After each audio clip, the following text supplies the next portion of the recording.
नमस्कार साथियों। भागवत कथा की जिस शैली को आज हम सुनते हैं उसकी वास्तविक शुरुआत गंगा के तट पर सुकताल जगह पर हुई थी। सुकताल मुजफ्फरनगर उत्तर प्रदेश में है, जिसको सार्वजनिक रूप से पहली बार राजा परीक्षित ने सुना।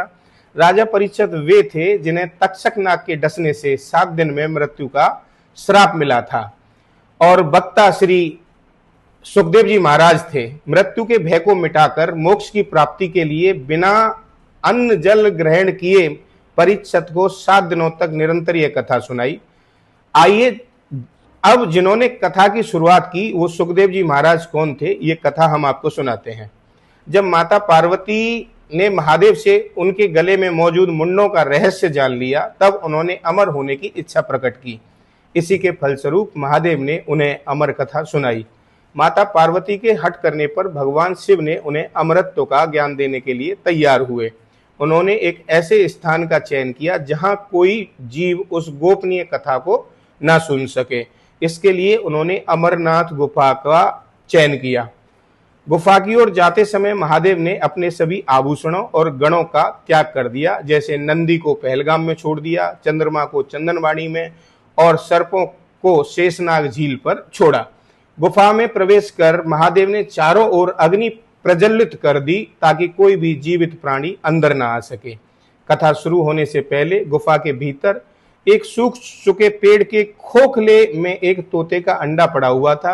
महादेव की उपस्थिति और वहां की ऊर्जा से वह अंडा फूट गया और उसमें से एक छोटा सा सुक निकला। साथियों, सुक तोता को बोलते हैं। एक छोटा सा तोता निकला। अग्नि के घेरे के कारण वह बाहर नहीं जा सका और वहीं चुपचाप छिपा रहा।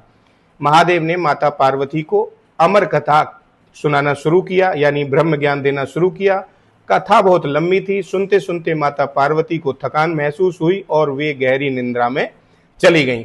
महादेव को लगा कि माता कथा सुन रही हैं, क्योंकि बीच बीच में हूं हूं की आवाज, हामी भरने की आवाज आ रही थी। वास्तव में वह हुंकारी माता पार्वती नहीं, बल्कि वह छोटा तोता सुख भर रहा था ताकि कथा रुक न जाए।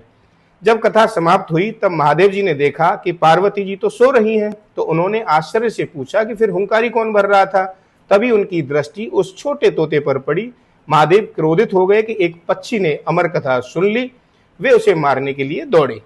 वह तोता अपनी जान बचाकर भागा और सीधे महर्षि वेद व्यास जी के आश्रम में पहुंचा। वहां व्यास जी की पत्नी वाटिका जमाई ले रही थी। वह छोटा तोता सूक्ष्म रूप धारण करके उनके मुख के रास्ते उनके गर्भ में प्रविष्ट कर गया। वह बालक 12 वर्षों तक गर्भ के अंदर रहा, गर्भ से बाहर नहीं निकला। तो उसे डर था कि वह बाहर आते ही माया के जाल में फंस जाएगा, मोह के जाल में फंस जाएगा। स्वयं भगवान कृष्ण के आश्वासन के बाद वह बालक बाहर आया, जो आगे चलकर महान ज्ञानी महर्षि सुखदेव जी कहलाए। क्योंकि सुखदेव जी ने भगवान शिव के मुख से स्वयं अमर कथा सुन रखी थी, इसलिए वे जन्म से ही आत्मज्ञानी और माया से मुक्त थे। उन्होंने ही बाद में राजा परीक्षित को श्रीमद् भागवत महापुराण की कथा सुनाई थी। तो साथियों, ये थी श्रीमद् भागवत महापुराण की कथा। बोलो श्रीमद् भागवत महापुराण की जय। बोलो श्री राधे श्याम की जय। हर हर महादेव।